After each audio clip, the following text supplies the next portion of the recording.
Live from the nation's capital, you're in the War Room. This is War Room Pandemic.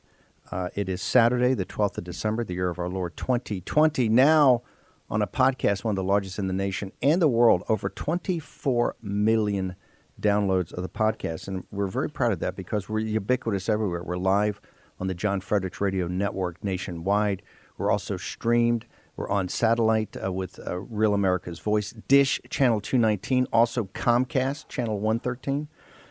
We're everywhere. We're on Facebook, YouTube, and G News and GTV, simultaneously translated into Mandarin for the diaspora of the Chinese people throughout the world. Also blown through the firewall later in the day into mainland China. So this is why the show every day has tens of millions of viewers and also listeners in our podcast. I want to thank everybody so far today. Massive rallies here in Washington, D.C. There's speeches. There's it looks like the crowd could be north of the crowd that met in about a month ago, and the range there was 500,000 to maybe 1 million. I've never seen a crowd like that since the early parts of the Tea Party days. Remember, we specialize here in signal, not noise. We don't chase rabbits every day. What we try to do is focus on the most important topics. And what Wellington said was over the other side of the mountain. Very honored now to have a guest that Joel Kotkin, one of the, I think, premier thinkers, not just in the United States, but in the world. And I've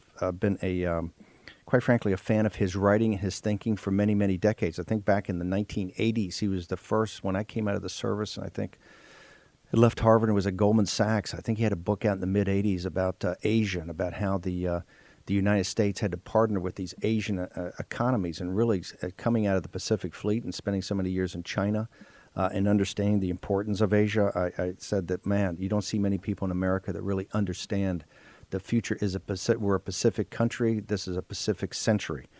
He's really has combined geography, demographics, economics, and geopolitics to be one of the foremost thinkers in the world. He's got an article up on America Mind right now that everybody should read. So I want to bring in Joel Kotkin. Joel, walk us through your piece about who the winners are. You know, we had Rudy Giuliani on earlier. We had John Eastman yesterday. We believe we're hurtling towards not just a constitutional crisis, but now because of these investigations and you know, the situation with the Chinese Communist Party and their infiltration into Wall Street and how they're so deeply embedded in our economy. We started this show on War Room Pandemic back in mid-January. We were the very first people. In fact, I talked to all of my buddies in the media who mocked and ridiculed me about calling this a pandemic. I said, no. This is going to be one of the most important things in human history. It will trigger an economic crisis. It will trigger a financial crisis.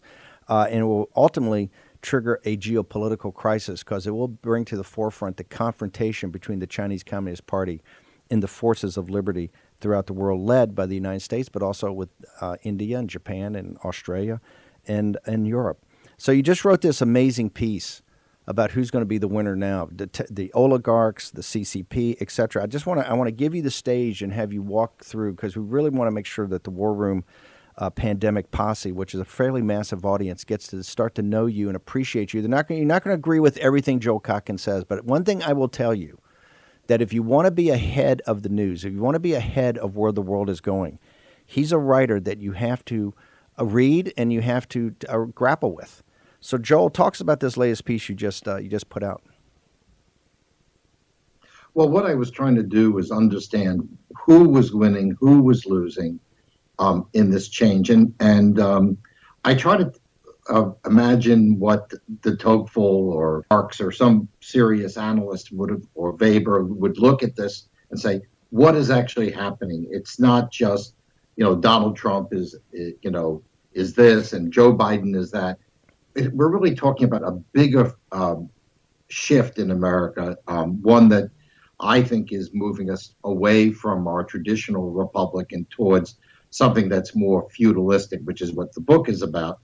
But here's a few things that happen. If you think about it by social class, and I tend to have that orientation, coming myself from more left than right originally. The people who benefited under President Obama were what I call the clerisy. In other words, the universities, the expert class, if you want to use that terminology, and Wall Street and Silicon Valley. And by the way, when the Obama people left office, that's exactly where they went. What was Trump? Well, I think Trump is a very imperfect instrument for social change, for sure. But I do think that he did rally small business. I think small business has been his absolute base. The one group that, and including, I think, a lot of the minorities who now voted for him. And he's increasingly become and helped turn the Republican Party, oddly enough, into a working class party, which is quite a change.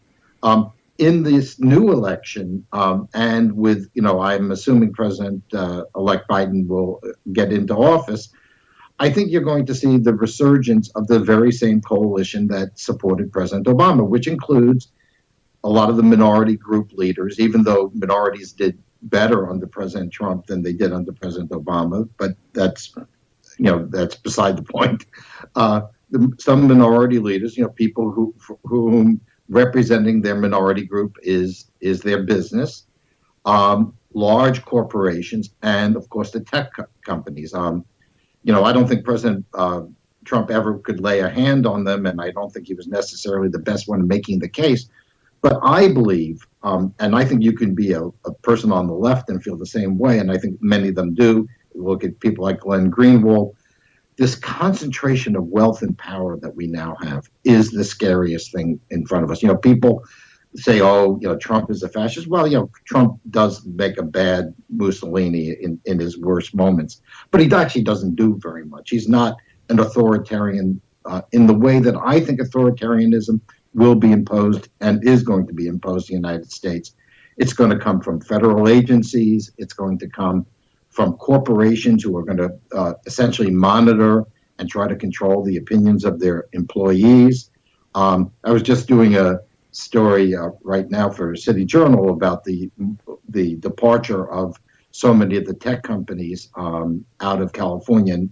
And one of the big problems, they said, is that the workforce at the tech companies is so progressive left that there are many things that the corporate executives have to endorse that they probably wouldn't favor at all. So there's a kind of authoritarian notion, which I think comes along with the enormous concentration of wealth and power in relatively few hands. I think, again, not a Trump fan myself, but I think we did see some progress towards a more egalitarian economy. Blue-collar workers did better.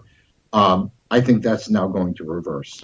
Okay, I want to, and by the way, the guys in Denver, and we'll get this in the break if we don't have it now, but the new book is The Coming of Neo-Feudalism, a warning of the global middle class. Remember, when I went to Oxford and had to get into Oxford with an armored car to be able to talk to the students there at the Oxford Union, what I told them, I said, look, you're nothing but, you're no better than 19th century Russian serfs. You're in better shape. You have more access to information, but you don't own anything, and you're not going to own anything. Yeah, we're going to put the cover, that's the book. We'll put the cover of the book up, Coming of Neo-Feudalism. And here for the War Room Posse, remember, Joe Kotkin is not a cheerleader for Donald Trump, right? He says he's a very imperfect instrument. But when you read Joe Kotkin, you have one of the most intelligent thinkers in the world that understands what Trump represents and what he's done. The thing I've always found amazing, Joel, that President Obama, for being the most progressive guy in history, the neoliberal and neocon solutions, but the neoliberal solution of the financial collapse was essentially to blow up the balance sheet of the Federal Reserve to save the asset classes of real estate and stocks and really begin, before the pandemic, to really begin this massive concentration of wealth during the most progressive presidency. This is when African Americans, and this is what Ice Cube and others argue, that, hey, our net worth dropped during that time. One, we got wiped out because of the crimes of the banking and loan industry and savings and loan industry about all the bad loans they made that basically wiped out the African American Hispanic middle class from the equity in their homes. But then the solution was worse than the problem because it created the beginnings of the neo-feudalism. So can you, in the couple minutes we got left in this segment, and we want to hold you over, walk us through, when you say neo-feudalism and you say a new rising authoritarianism that's going to be corporate-driven, and really this combination, which is lethal, of state capitalism with an authoritarian system. And by the way, folks, that is what the Chinese Communist Party is. The CCP is a combination of state capitalism and authoritarianism, totalitarianism. Walk us through what you mean, this coming neo-feudalism. The way I see neo-feudalism is, it's the rise and concentration of real power in a few hands, an aristocracy. And Jeff Bezos, Mark Zuckerberg, you can make the list.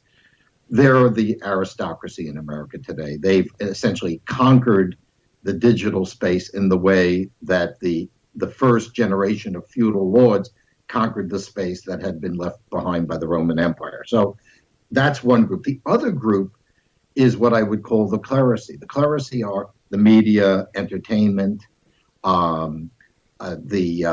certainly academia, where the opinions are pretty uniform, very much like you had in the Catholic Church. If you want to have a discussion, for instance, about the preference for suburbs over core cities, which is a big thing among progressives, you're going to get dissent there about the way you would get it in a Catholic synod in the 12th century about the existence of God. I mean, in other words, there is a sort of religious fervor. It's irrational. It's not religious in the old sense, but it's a secular religion. The Greens in particular have a secular religion. So these two classes are ascendant. The third group, which I call the yeomanry, which is really what the French would call the third estate, they've been in decline for a while. They had a little bit of a resurgence the last few years, but that's being reversed. The pandemic is wiping out small business all over the country, particularly in the urban centers. And many of those people that used to be our middle class are now becoming what I call serfs. And I think, Steve, you made a very good point, which is even a lot of those Oxford students, they become college professors. But in London today, you can't buy a house unless, you're incredibly wealthy. So the bottom line is more and more people are becoming serfs. They have no chance of owning a business, no chance of owning a house, and in many cases probably will be renters all their lives and will, in many cases, not have children, which, of course, many of the Greens would be happy with. I noticed in the World Economic Forum, the video they put out about the Great Reset, they start off with this whole concept. The very first image you see is a young person under 30, a millennial, in the tagline underneath is, "I won't own anything, but I'll be happy." Joel, I want to ask you to hang over for the next segment, and I want to ask you the question to come back. We started as a revolutionary power. Whatever you say about the framers, they led a revolution against the biggest empire in the world at the time and a massive colonial power. At the same time, simultaneously, the French Revolution took place. It was a revolutionary age. And I want to ask Joel Kotkin when we get back, what were our framers? What were the founders? What were the people that led this revolution against central power and central control? What would they think of us today? A nation bequeathed down from that, what would they think? Joel Kotkin from the book Coming Neo-Feudalism is going to join us on the other side of the commercial break. Later in the show, we're going to go back to the plaza. We're going to go back to where the speaker's platform is. We're going to talk about all of it. Short commercial break. We're going to return. Joel Kotkin from Los Angeles when we return on War Room Pandemic.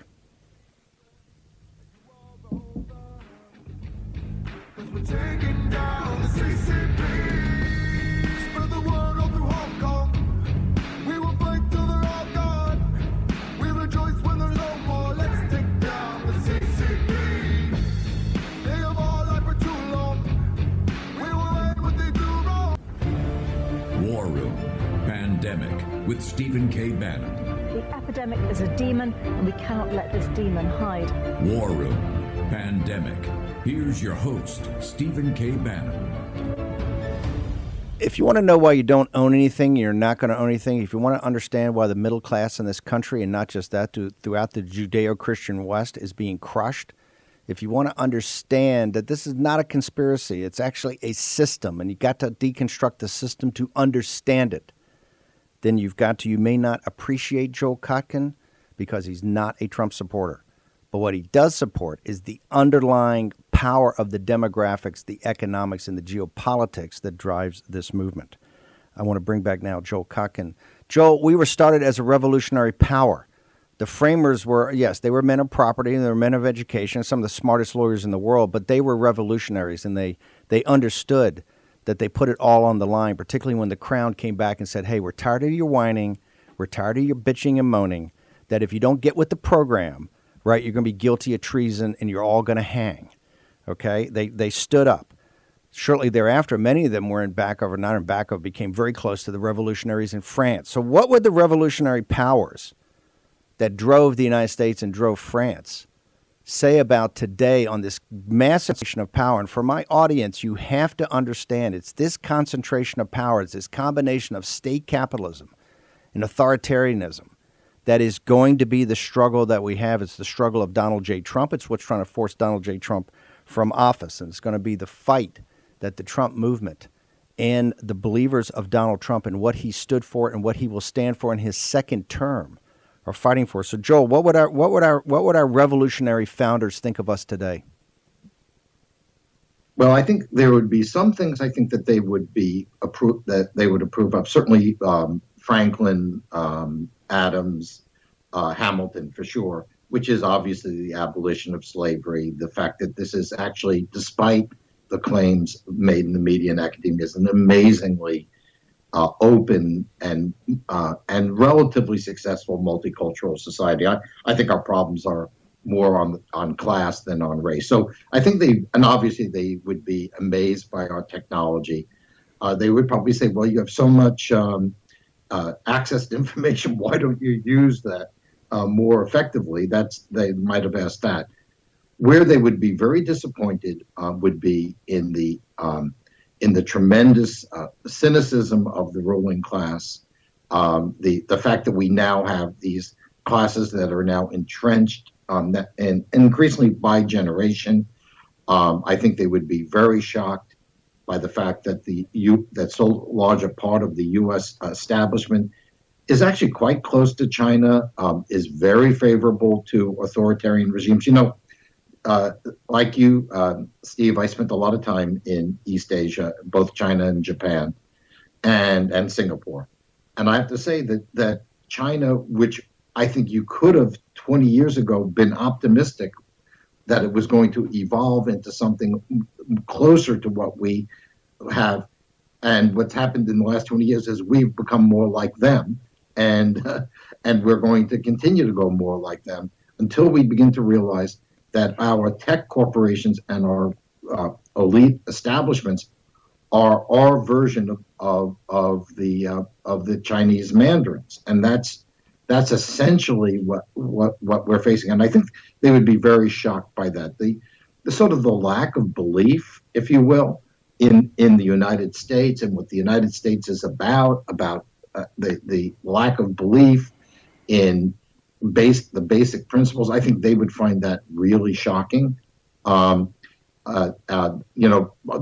when you mentioned France, I think that Robespierre might very much approve of what's going on in the universities today and in the media. Joel, let me ask you, a lot of our audience is a populist audience. It's obviously very partisan to President Trump. Let's say that I think coming in the show, you would not be considered like the next rock star guest we would have. But what advice would you give the deplorables? What advice would you give people that are populists and economic nationalists, particularly about these oligarchs? Since the oligarchs really they rose to power on the money of the institutional investors, which is all the money of the deplorables. It's all their pension funds. It's all their insurance company money. It's all their savings. They really provided the capital that allowed these oligarchs to rise.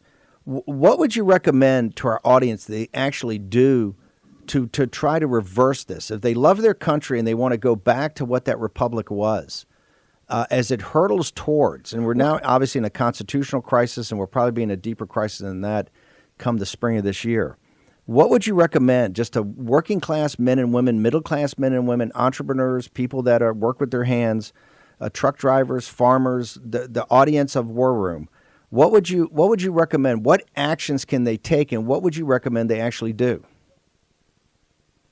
Well, I think there are several things. One is that this populist movement is not a in quote, conservative movement. It's not a Republican movement. It's a movement that where many of the people, for instance, who supported Bernie Sanders or even Elizabeth Warren, have common ground with people who supported President Trump.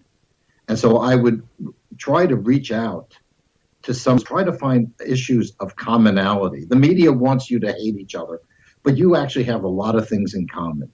That would be my biggest recommendation. And the other one is on a racial basis. I mean, I thought one of the most interesting things in this election, and I try not to be partisan because I just, I try to bring whatever gifts I have for analysis to the table here. And I wanted it to be accessible for all sorts of people. Fundamentally, what we're seeing is that there's a tremendous confluence of economic power in the Democratic Party as it is today. And President Biden is basically has been financed by that. And by the way, Kamala Harris even more so. So what I think you're going to have to say is, look, there is a large constituency of people who are progressives, but share your economic perspective, share your concerns about the oligarchs, and share your concerns about the concentration of wealth and poverty. And a very important point, which is President Trump did surprisingly well among Hispanics, African Americans, and Asians. Many Asians here in California, for instance, found themselves, I think they voted fairly conservative, even if they voted for President-elect Biden. So I think there is an ability to reach out to ethnic minorities. Remember, by 2030, the majority of the American working class will be Black, Hispanic, or Asian. So you can't have a working class party that's a white party. That's a losing strategy. But if you can bring in people from these other groups, and I can tell you, I've lived in heavily Hispanic and Asian communities for many, many years. Orange County is very heavily both. They share a lot of the same values that you have. And I think if we can figure out ways for you to talk, I mean, for instance, my book, which, may in some senses be popular more on the right these days than on the left, which is odd in its own way. What I find is that the audience for the book also includes a lot of people who are, left, but not socially left, not intersectional left. I think there's the basis for a broad coalition. Several years ago, about 5 years ago, I attended something with Jeff Bezos. They asked me to speak at this meeting. And I remember Jeff saying to me, well, I don't understand, why is there Bernie Sanders? Why is there Donald Trump? And I said, Jeff, get a mirror. It's obvious when you have people with so much money, and think about this, and in the work I'm doing on California, this is very clear. It's not just the companies. It's the enormous foundations, whether it's the Gates Foundation, the Chan Zuckerberg Initiative. We are going to be living with the public policy points of view of our oligarchs for the next 20 to 30 years. The grassroots are under-organized and underfunded. And I would like to see a sort of united front in some ways between parts of the deplorables. I mean, they're not those who are.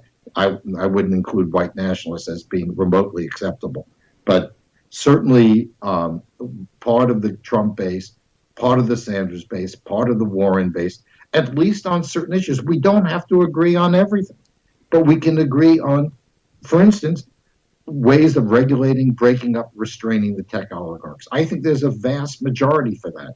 And there are going to be powerful interests, particularly in this new administration, as occurred under Obama, that are going to be serving the interests of the oligarchs on Wall Street.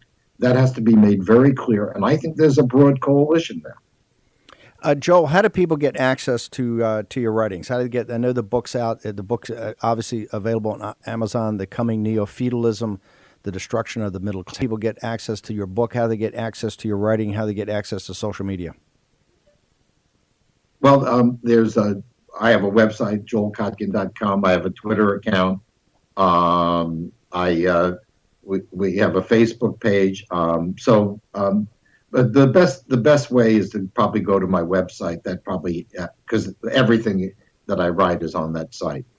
Joel, thank you very much for taking time away. That's joelkotkin.com. joelkotkin.com. We'll put it up, make sure it's in the live stream. I know our audience will appreciate that. Joel, thank you so much for taking time away on a Saturday to join us here in the War Room. Joel Kotkin, The Coming Neo-Feudalism. If you want to understand why you're not going to own anything, and more importantly, your kids and grandkids are not going to own anything. The coming of the oligarchs. Not just a prophecy, a reality. It's what needs to be dealt with now. It's what's trying to drive Donald J. Trump from office. You may not like Joel Kotkin's politics, but look at his thinking. These are the forces that are aligned against the populist movement, or the forces that are looking to destroy Donald J. Trump. We're going to turn in a second. We're going to go back to the plaza. We're going to see what the deplorables are up to. And also Citizens Free Press. Kane, next on War Room.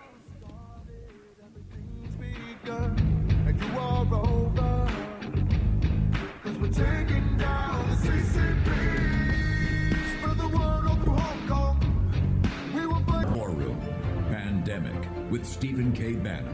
The epidemic is a demon, and we cannot let this demon hide. War Room Pandemic. Your host, Stephen K. Bannon. Okay, for everybody in the live stream, we're going to go back to, it's time to get jacked up. We're going to go back to Freedom Plaza. We're going to start with Kylie Kremer. She, along with her mom, has put this all together. Kylie, can you hear us? Hey, Steve. Yes, I can hear you. And I am upstairs about to head down right now to open up the whole rally. And we are so excited. There are thousands of people here. It is so electric. I have my earphones in but I'm upstairs, and you can hear just the energy and excitement. People are so fired up. They love this president, and they want to feel that their vote is counted. They do not want to have these illegal ballots counted. And so we have an incredible lineup today. So I hope that everybody is either on their way or they're already down there. Okay, I want everybody in the Mid-Atlantic states, everybody in Virginia, Maryland, anybody can get here. There's still plenty of time. It'll be going on all day. There's going to be speakers down at Freedom Plaza from between now and we turn over to Real America's Voice at noon. They'll start about noon, go all the way to almost 2 o'clock in the afternoon, and a lineup of incredible speakers. Then a march up Pennsylvania Avenue, Constitution Avenue to Capitol Hill, the Supreme Court. More activities there. Kylie, what can people expect as far as the speakers go today? Who's going to be on the stand? So we have Mike Lindellis. He's been an incredible partner with our bus tour leading up to this event. And we have Vernon Jones from Georgia, state representative. We have General Flynn that will be joining us. Very many other people that will be coming. And we also have many videos of congressmen and senators and some other high profile Hollywood people that were not able to attend but wanted to be a part of this. So we're really excited. You're not going to want to miss this. There will be people from the campaign, the administration. So you guys need to show up because this is exciting. And we hope the president decides to do another little surprise like he did last time. Basically, it's 14th Street and Pennsylvania Avenue is near as Freedom Plaza. That you'll be able to see the Jumbotrons. You'll be able to see the stage. Just look for the Willard Hotel. It's in that general area, the National Theater and the Willard Hotel. You can't miss it. Kylie, once again, I understand from your mom that the bus tour, and you broke the news the other day, but the bus tour is not going to stop. What happens after today? Where do you people head? We are so excited. We're going to be heading down to Georgia to help reelect Senator Kelly Loeffler and Senator David Perdue. But we're also going to be making other stops. We'll be heading out west because this isn't just about Georgia. This is about the American people across the board. And although we've been focused on these battleground states, every American deserves their voice to be heard. So we'll be going to some places, maybe even California, as far west as California. So our schedule will be released at TrumpMarch.com, likely tomorrow or first thing Monday morning. And we hope to see you along the trail. And hopefully I can give more updates as soon as we get through today's historic event today in D.C. By the way, you're just have been incredible. What you and your mom have done and the entire team there has just been amazing. These rallies have been breathtaking and positive, empowering, powerful, and the bus tour has just galvanized people throughout the country. So we can't thank you enough. The Trump movement can't thank you enough. The deplorables can't thank you enough. And War Room's just proud to be a small part of it. So thank you guys very much. Well, we couldn't do it without you in War Room, Steve. So we are very grateful. And I believe that there is some activity happening with a plane outside. I'm just being told this. So I don't know if the president is doing a flyover. So we'll see later today what we can report on that. But I do see something happening outside. So this is very cool. This is so exciting. The president's watching. He tweeted about us earlier. And we can't thank you for being a part of this enough, Steve. Thank you. Thanks, Kylie. We'll get your social media up later. Let's go down to Freedom Plaza. Let's go down to what Kylie and her mom, Amy Kremer, and others have put together. I want to go to Ben Bergquam. We've got Ben Bergquam from Real America's Voice. We got Fog City Midge from the War Room and Amanda Head from Real America's Voice. All of them are down there at Freedom Plaza, right there by the Willard Hotel, 14th in Pennsylvania. If you're coming from the Mid-Atlantic states, Virginia, Maryland, West Virginia, anywhere, head on into Washington, D.C. It's a massive march. There's multiple speakers all over town on the mall down at Freedom Plaza. They'll be up at the Supreme Court. Ben, tell us, is the president doing a flyby? Is Marine One there? Not yet. It looks like helicopters anticipating Trump is going to make a stop by the city because there's so much going on. There are tens of thousands of people already. The entire this entire Freedom Plaza area is packed now, and you look down Pennsylvania Avenue, it's packed down there as well. I hear it's filling up out in the malls. I'll be out there in just a few minutes covering the Jericho March. We'll have full coverage here as well at the March for Trump. People are coming in from all over the place, Midge. Yeah, and they're waiting, anticipating what President Trump did last time, driving through.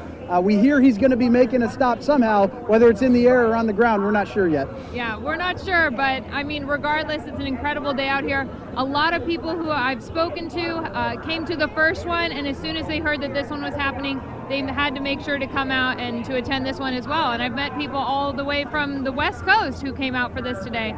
So I think it's going to be an amazing turnout. I don't know if it's going to be as big as last time because it's hard right now. There's a lot of different events happening. People are kind of spread out, but it's still massive. Yeah, and what I'll say is these are not fair weather warriors. These are people, this is the hardcore American patriots that aren't going to stop no matter what, Steve.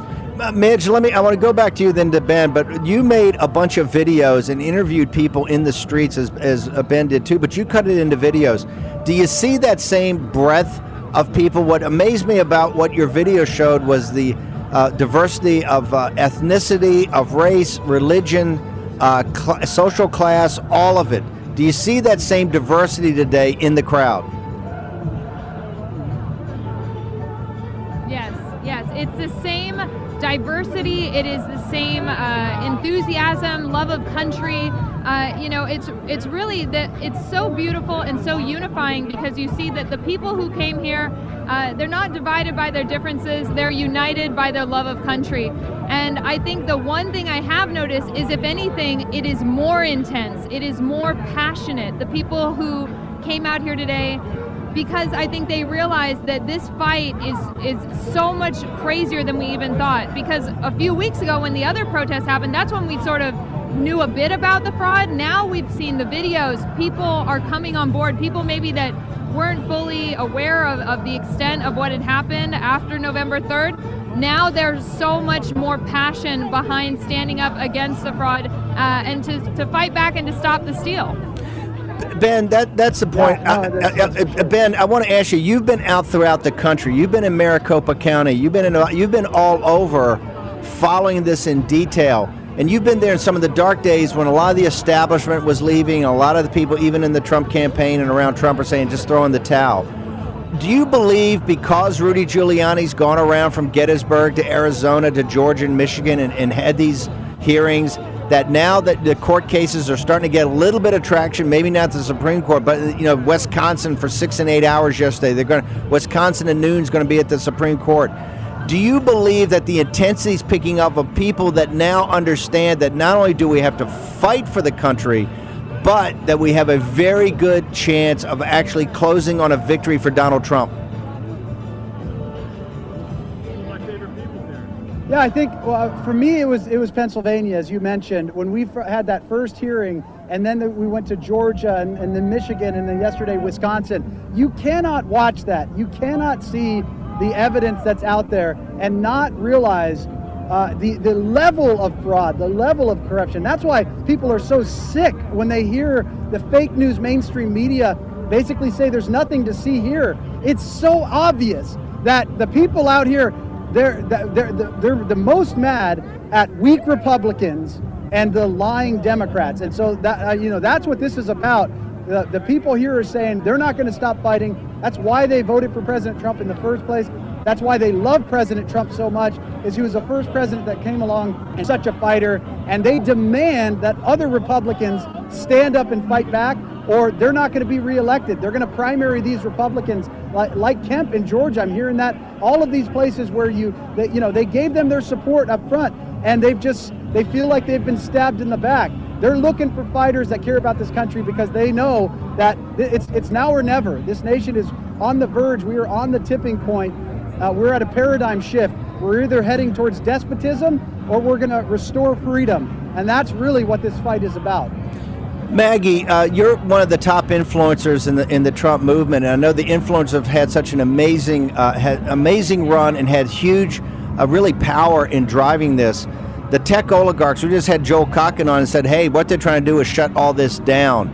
Where are the influencers there today, and what are you guys doing collectively to make sure that your voice is not suppressed by social media, that you can also continue to power and empower all these great patriots that are out in the streets today in Washington, D.C.?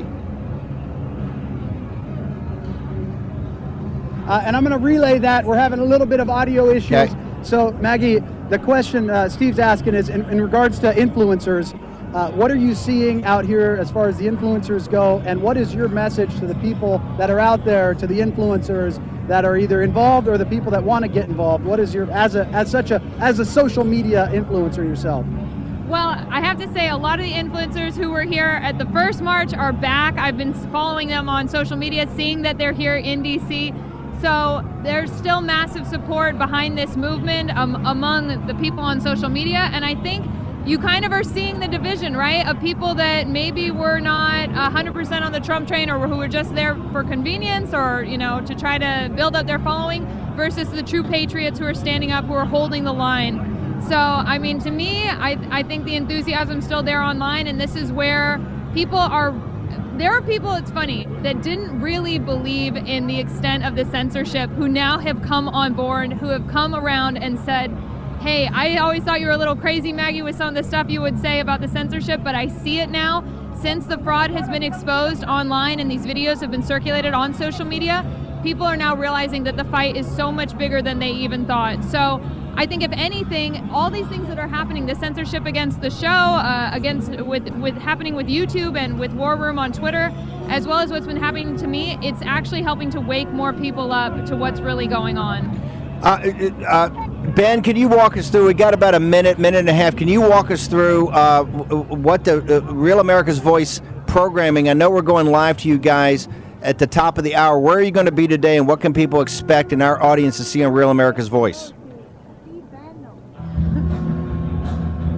We will be here at the Freedom Plaza. Amanda Head will be covering from this location here. Midge will be covering the crowd, getting out there, getting the interviews. We'll be having a live feed of the speeches at this location, the March for Trump.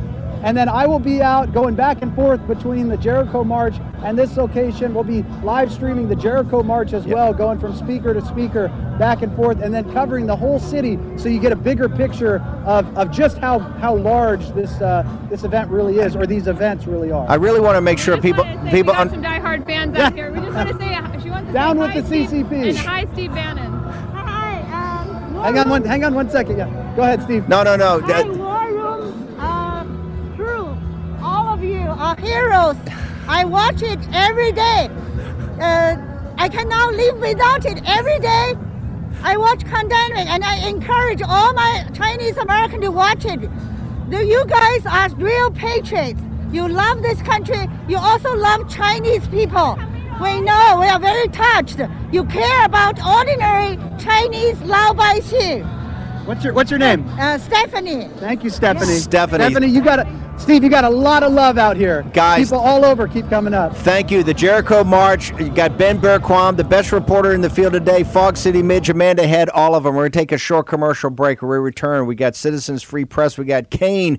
We're also going to give you more information of this massive, from the Jericho March to the March for Trump. Washington, D.C. is alive and on fire today. Support of the 45th President of the United States, Donald J. Trump, in his massive victory on November 3rd. We're going to return in just a moment.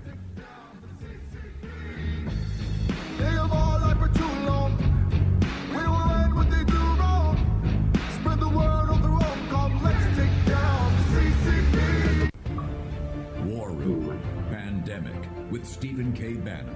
The epidemic is a demon, and we cannot let this demon hide. War Room Pandemic. Here's your host, Stephen K. Bannon. Okay, welcome back. Folks, sometimes you got to eat the spinach before you get to the ice cream and the ice cream sundae. Now we're going to be, we've been live. The guys at Real America's Voice have now got to shift over so they can get ready for all the speakers and everything like that. We want to make sure the entire audience here at War Room stays on the channel. Just stay on YouTube or however you're on the Real America's Voice website. You're going to see amazing coverage. And they've got the best folks down there. They got Amanda Head, they got Fog City Midge, and they have the one and only, the indefatigable Ben Bergquam. So the entire posse, they're going to be at the Jericho rally. This Jericho rally is amazing. Archbishop Vigano, who you hear about talking, Liz and I talking about all the time, he's going to be beamed in from Europe to talk about the Great Reset, to talk about the Party of Davos, to talk about the globalist. And this is why we had Joel Kotkin on earlier. You've got to read and understand Joel Kotkin. Understand he's not a Trump guy, but what he describes is the future. This neo-feudalism that's now settling down upon us.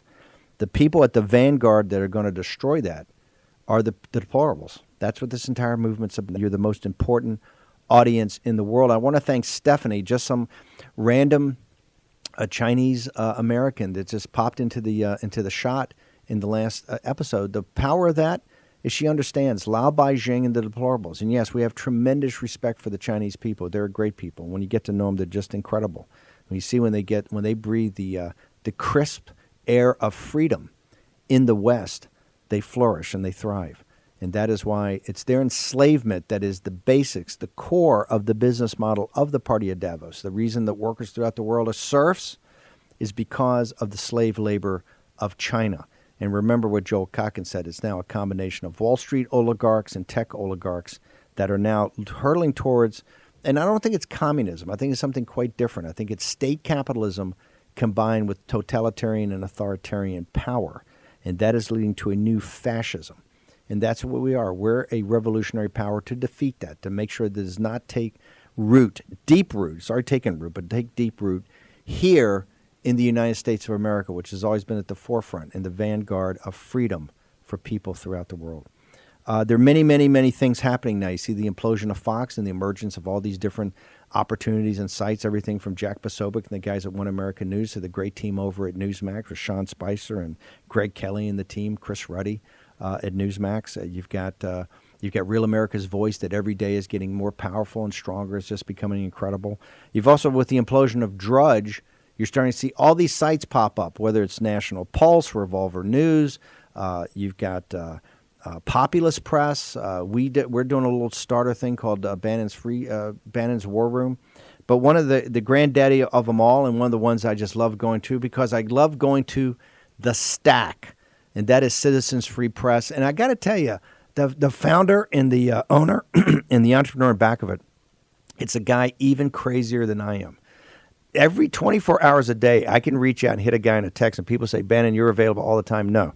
Kane is available all the time. I want to bring in now Kane, and hopefully we can get some shots if Real America's Voices let's get some shots of the website, and then I want to make sure we go to live shots down the plaza. Kane, for the first time, I went to the Stack last night, and I saw at the top that you were having a fundraiser. Tell me what you're doing on top of the Stack and explain what the Stack is. Yeah, thanks for having me on, Stephen K. Bannon. Before I even get to that, let's talk about your Dragon Energy. It's 6:24 this morning. I'm sitting in this seat, still working on the Stack, ready to go to sleep for 2 to 3 hours. My phone buzzes. It's Bannon. He says, "Do you want to be on the show at 10:30?" So look, we're all just imitators of your dragon energy. The stack. Let's get to that. The site. It's a peek inside my tortured soul to a certain extent. I run this 18 hours a day from 10 a.m. to 4 a.m. every morning. The site is updating. The fundraising you're talking about, look, I've done this every single day. Today is the 1,321st day that I've run this site alone. And for the first time, I'm taking donations. I can't really say who I'm hiring, but there's some big names that are about to get involved with Citizen Free Press, and a couple of names that Matt Drudge will know actually very well. I'll give you 30 seconds more on the site. So what I do all day long is just stack new links right on top of each other. So not like Drudge, where you have to go search the 3 columns below. You come to Citizen Free Press, you look at the top, and you see the 10 or 15 news stories in the last hour since you were just there. And I'll throw it back to you with saying it's fantastic. I think all the time when I'm writing headlines, wait, Bannon is going to be reading this. Better make sure it's Bannon worthy. That's why I love it. I got to tell you, walk to people, the news sites you go throughout the world, and the buried leads you get, and the way you curate it. We got about 2 minutes. Walk through your curation process. How does Kane think, and how do you get the stack to be so relevant?